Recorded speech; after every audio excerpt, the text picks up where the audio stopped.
Hello student, आप कैसे हो? आई होप आप अच्छे होंगे। बड़े दिनों से बच्चों का डिमांड आ रहा था कि सर सेकंड ईयर का सिलेबस चालू किया जाए। आज मैं आपके लिए सेकंड ईयर का सिलेबस लेकर आ गया हूँ, क्योंकि फर्स्ट ईयर का सिलेबस अप्रैल से चालू होगा, चौथे महीने से। जो बचे हुए हैं उसको फिर अप्रैल से मैं उसका वीडियो अपलोड करूँगा, राइट ना। तब तक हमें सेकंड ईयर का सिलेबस ही चालू करना होगा, और हर जगह चालू भी हो गए हैं। सेकंड ईयर के सिलेबस में आपका पहला चैप्टर है reproduction in organism. That means कि हिंदी में बोले तो जीवों में जनन, राइट ना। जीवों में जनन किस प्रकार से होते हैं, हमें इस चैप्टर में स्टडी करने हैं, राइट ना। आपके एनसीईआरटी के सिलेबस का फर्स्ट चैप्टर है रिप्रोडक्शन इन ऑर्गेनिज्म, राइट ना। और एनसीईआरटी का जो पहला रिप्रोडक्शन इन ऑर्गेनिज्म में जो पहला टॉपिक है वो है आपका life span. Life span, right ना। अब ये लाइफ स्पैन क्या होते हैं, ओके ना। देखिए, दुनिया में जितने भी जीव हैं वो पैदा हुए हैं तो मरेंगे, राइट ना। वो एक सर्टेन पीरियड ऑफ टाइम के लिए पैदा हुए हैं, और जब उनका टाइम पूरा हो जाएगा उनकी डेथ हो जाती है ना ऐसा। गीता में कृष्ण जी भी बोले हैं, जो पैदा हुआ है वो मरेगा, जो आया है वो जाएगा। आपने भी देखा होगा महाभारत में। तो जीवों के साथ वही होता है, जो जीव पैदा हुए हैं उनको मरना है।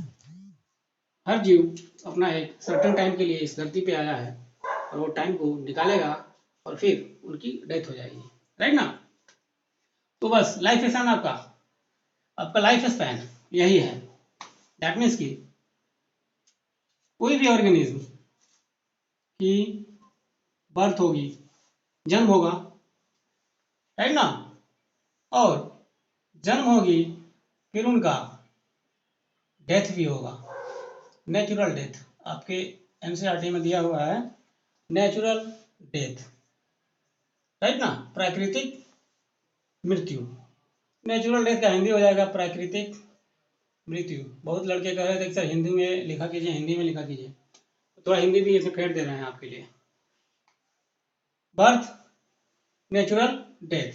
तो जन्म से लेकर और उसके नेचुरल डेथ तक, उसके मृत्यु तक जो समय कोई भी ऑर्गेनिज्म व्यतीत करता है उसी को लाइफ स्पैन कहते हैं, राइट ना।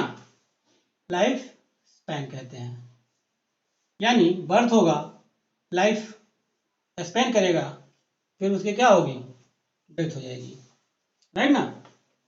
यानी जन्म के बाद उसके मृत्यु तक, जन्म और मृत्यु के बीच में जो टाइम कोई भी ऑर्गेनिज्म इस पृथ्वी पे व्यतीत करता है, बिताता है, उसे लाइफ स्पैन कहते हैं, राइट ना। चलिए, इसके डिफिनेशन ऐसे हो जाएंगे। लाइफ स्पैन, लाइफ स्पैन, ठीक है। Every organism, every organism can live, every organism every organism can live only for only only for a certain period of time, a certain period of a certain period of time, या a certain period भी कर सकते हैं, but ज़्यादा better हो जाएगा क्या, a certain period of time, right ना।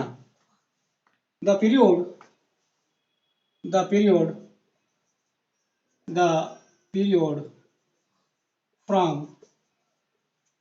birth birth to क्या, death, birth to death is called life span, right ना। जो मैंने हिंदी में बोला वो मैंने इंग्लिश में लिख दिया। हाँ, आपके एनसीईआरटी में approximate life span of some organism दिए हुए हैं, राइट ना। आपके एनसीईआरटी बुक में ये चीज दिए हुए हैं, कुछ ऑर्गेनिज्म के, कुछ जीवों के लाइफ स्पैन अप्रोक्सीमेट में दिए हुए हैं, तो मैंने आपके लिए लिख दिया है और आपको मैं बता भी देता हूँ कि किसके कितने लाइफ स्पैन होते हैं। एक साइड एनिमल या ऑर्गेनिज्म और इधर आप लाइफ स्पैन इस तरह से कॉपी वगैरह में नोट कर सकते हैं, राइट ना। फर्स्ट जो दिया हुआ है आपके एनसीईआरटी सिलेबस में वो दिया हुआ है एलिफेंट। एलिफेंट इसका लाइफ स्पैन होता है 60 to 90 ईयर्स, राइट ना। सभी ईयर्स में दिए हुए हैं, सभी ईयर्स में दिए हुए हैं, तो जहाँ पे चेंज होगा मैं उसको चेंज कर लूँगा। एलिफेंट, राइट ना। उसके बाद में डॉग, उसके बाद में डॉग का दिया हुआ है डॉग। डॉग का लाइफ स्पैन होता है 25 to 30, 25 to 30 years, 30 years, right. Rose, rose का, रोज गुलाब, रोज का दिया हुआ है 5 to 7, 5 to, रोज का आपका हो जाएगा 5 to 7 मंथ, राइट ना। इसके बाद आपका बनाना ट्री, बनाना ट्री, बनाना ट्री का जो लाइफ स्पैन होता है वो होता है 25 ईयर्स। कितना? 25 ईयर्स, राइट ना। इसके बाद क्रो, क्रो का दिया हुआ है आपकी बुक में, क्रो का होता है लाइफ स्पैन 15 ईयर्स। कितने? 15 ईयर्स, राइट ना। नेक्स्ट आपका है बटरफ्लाई।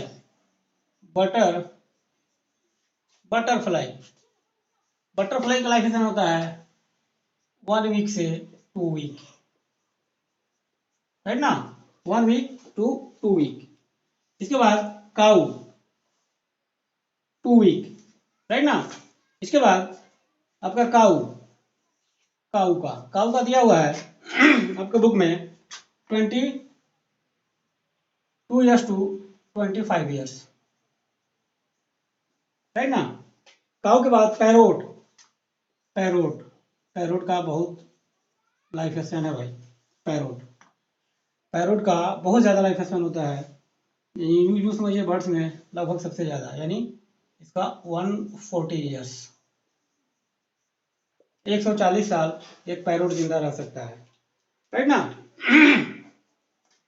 इसके बाद हॉर्स का लाइफ स्पैन होता है आपका 60 ईयर्स। कितने?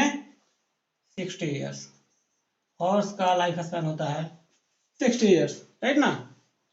इसके बाद क्रोकोडाइल का भी आपके एनसीईआरटी में दिया हुआ है, तो क्रोकोडाइल के जो लाइफ स्पैन होते हैं वो होते हैं 60 ईयर्स, राइट ना। कितने? 60 ईयर्स। इसके बाद में आपका राइस प्लांट का तो आप जानते ही होंगे। राइस प्लांट का 3 to 4 मंथ, 3 to 4 मंथ, ये 4 है भाई, 3 to 4 मंथ, राइट ना। इसके बाद में टर्टोइज, कछुआ टर्टोइज,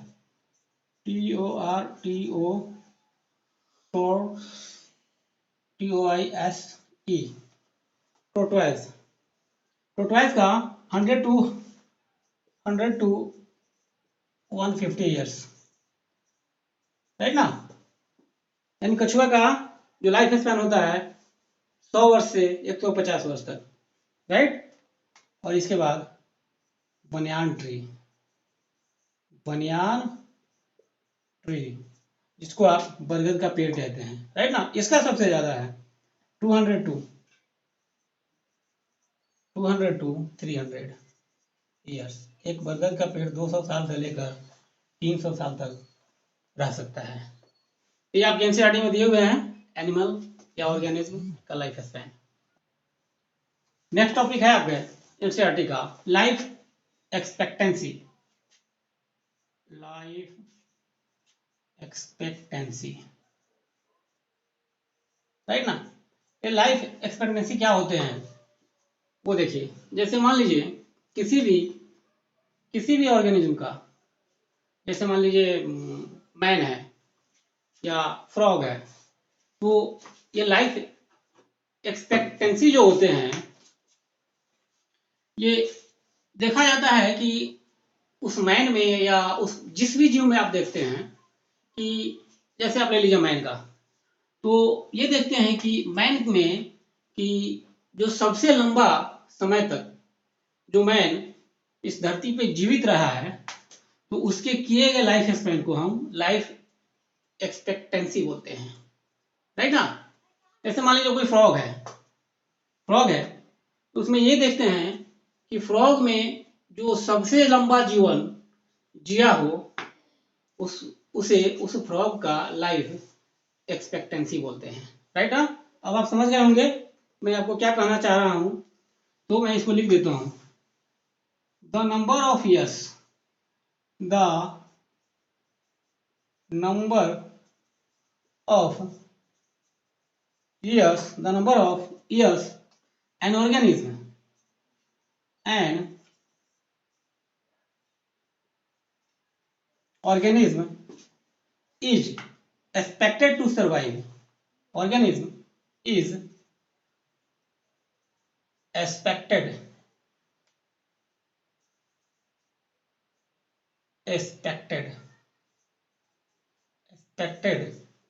to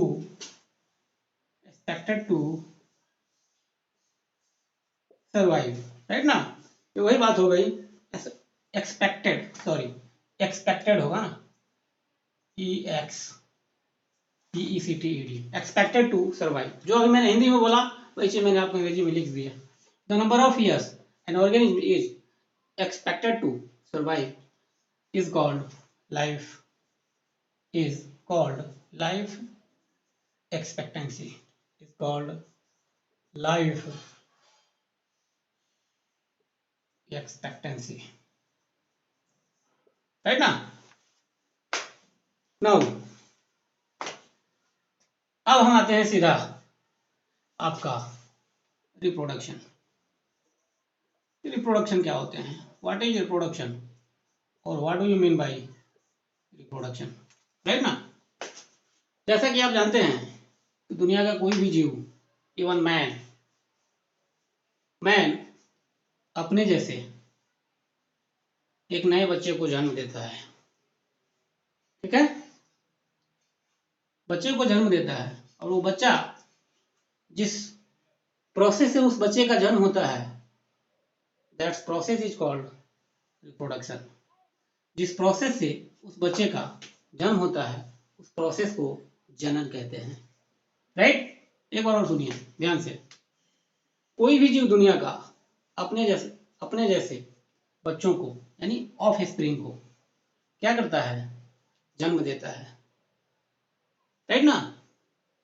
अपने जैसे बच्चों को वो जन्म देता है और जिस प्रोसेस से इस बच्चों को वो जन्म देता है उस प्रोसेस को हम रिप्रोडक्शन कहते हैं। और ऐसा इसलिए कि वो अपनी स्पीशीज को इस दुनिया में, इस धरती पे बचाना चाहता है और यह क्रम हर जीवों के साथ सदा चलते रहता है। इवन मैन के साथ भी तो चल ही रहा है ना। आपके बच्चे होंगे, आप भी किसी के बच्चे हैं, आपके बच्चे होंगे, आपके बच्चों के बच्चे होंगे, फिर उसके बच्चे होंगे। ये सब क्या है, यह अपने जीन्स को बचाने का यानी अपने स्पीशीज को सुरक्षित रखने का एक तरीका है। इसी तरीके से हम अपने स्पीशीज को, अपने जीन्स को इस धरती पे सुरक्षित रख सकते हैं। अदरवाइज क्या होंगे, कोई भी जीव, कोई भी ऑर्गेनिज्म अगर ये प्रोसेस नहीं अपनाता है, रिप्रोडक्शन नहीं करता है, बच्चे पैदा नहीं करता है, तो उसकी स्पीशीज इस दुनिया से समाप्त हो जाएगी, राइट ना। आई होप आप मेरी बात को समझे होंगे। I repeat this is once again more. Reproduction एक प्रकार का प्रोसेस है जिस प्रोसेस से या जिस प्रोसेस के द्वारा हम अपने जैसा ऑफ स्प्रिंग को यानी बच्चों को जन्म देते हैं, उस प्रोसेस को जनन कहते हैं। राइट राइट ना। चलिए, now we know what is reproduction और what do we mean by reproduction. अब हम जानेंगे कि प्रजनन किसे कहते हैं और प्रजनन क्या है, जैसा कि मैंने आपको हिंदी में बताया। नाउ अब डिफिनेशन की बारी है। राइट ना। रिप्रोडक्शन, रिप्रोडक्शन मीन्स क्या? प्रजनन, इन हिंदी प्रजनन। राइट ना। तो देखिए, रिप्रोडक्शन एक बायोलॉजिकल प्रोसेस है। क्या है? प्रोसेस है, बट हमें बायोलॉजी में पढ़ना है, then this is the biological process. Right. Reproduction is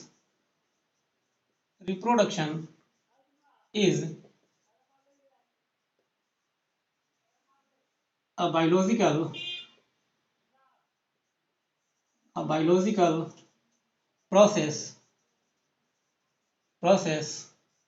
by which an organism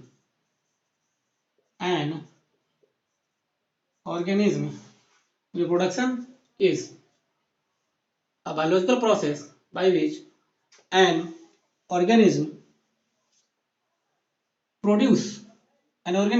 produce उत्पन्न करते हैं, produces offspring बोलते हैं बच्चे को, संतति, संतान। Produce offspring just like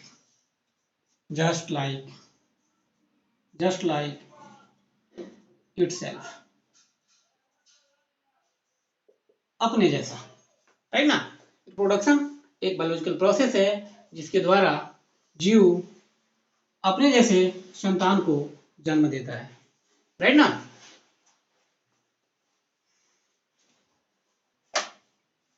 now reproduction दो प्रकार के होते हैं। राइट ना।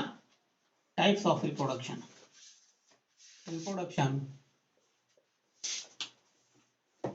There are two types of reproduction दो प्रकार के होते हैं, जन्म दो प्रकार के होते हैं। राइट ना।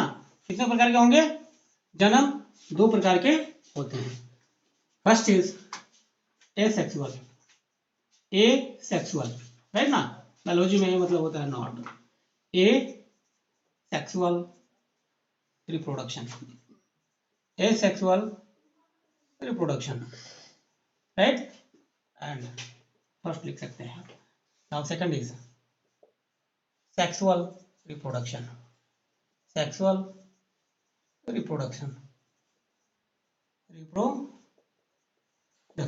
ना। रिप्रोडक्शन दो प्रकार के होते हैं। There are two types of reproduction, asexual reproduction and sexual reproduction. Hindi में बोले तो अलैंगिक जन्म, लैंगिक जन्म। जन्म दो प्रकार के होते हैं, अलैंगिक जन्म, लैंगिक जन्म। राइट ना। नाउ एसेक्सुअल रिप्रोडक्शन, इसमें आपको ध्यान रखना है कि एसेक्सुअल रिप्रोडक्शन में गैमेट क्या होते हैं? आप 11th में पढ़े होंगे।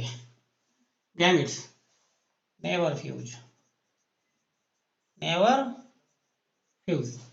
एसेक्सुअल रिप्रोडक्शन में गैमेट का फ्यूजन नहीं होता।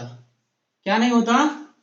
गैमेट का कुछ हिंदी होता होगा भाई, देख लीजिएगा डिक्शनरी में। गैमेट का फ्यूजन, FUSSION, फ्यूजन नहीं होता। Right. And now sexual reproduction, देखिए इसमें गैमेट का, सेक्सुअल रिप्रोडक्शन में गैमेट का फ्यूजन होता है। Gametes are fused. राइट ना। एसेक्सुअल रिप्रोडक्शन में gamete never fuse and sexual reproduction में गैमेट्स आर फ्यूज्ड। इसमें गैमेट फ्यूज नहीं होते, इसमें गैमेट फ्यूज होते हैं, राइट ना। इस चैप्टर में आपको बहुत मजा आएगा, क्योंकि ये चैप्टर अभी शुरू हुआ है और वीडियो लंबा ना हो जाए और थोड़ा बहुत आज डिस्टर्बेंस भी है, इसलिए आगे का आपको हम कल के लेक्चर में बताएंगे। तब तक के लिए आप इसको मेमोराइज करके रखेंगे। मिलते हैं कल की वीडियो में, तब तक के लिए ओके।